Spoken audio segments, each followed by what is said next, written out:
half, Fluminense just didn't even try to play any football at all. You're talking about yesterday's game. Yesterday's game. Fluminense yesterday gave up on playing football. They were more worried about the altitude, the fear of getting sick or anything else, and they forgot to play football. Man, to give you an idea, Bolivar made the cross that led to the goal. Yes, they did, but the goal also came quickly. Right? Yes, within minutes. Minutes later, they started pressing. Fluminense didn't see the ball, and that's when Bolivia realized they could score. Why?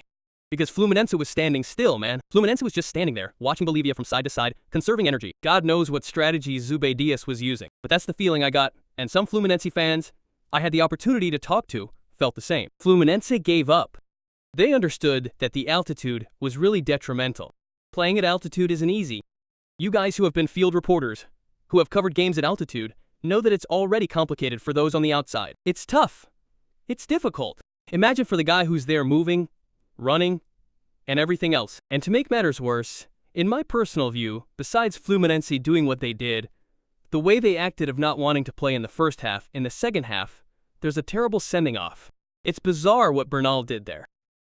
First, there was a play where Fluminense had a good attack on the right side with Canob, who, in my opinion, was the player who fought the hardest on the field, but there came a point where it was no use him running alone. He lost the cross, went back to the defense to recover, and then went down at full speed behind the right side. Guga, who knows where he was. He comes back, disarms the ball inside the area. D in the scramble with the guy there, Aina, he makes a heavy tackle on the Bolivar player. And in this confusion, VAR calls for a possible red card for Canob, and Bernal goes to argue with the referee, man.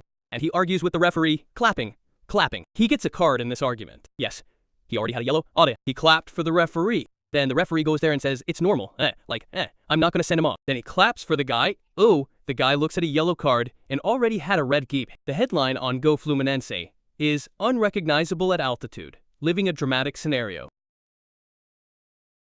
Is this Fluminense, since the Flamengo game was rescheduled, unrecognizable? In that time, Fluminense wasn't great, but did beat Santos away. They beat Santos away. They beat Haas. There was another Fluminense team that beat Chapecoense, but it was a close call, and that's how the game. And Chapecoense, let's face it, Chapecoense is in an absurd slump. The worst team, and that's how the game, in the game where Fluminense wasted many chances. It was 2-1, but it could have been 7-1 for Fluminense, a real thrashing of Brazil.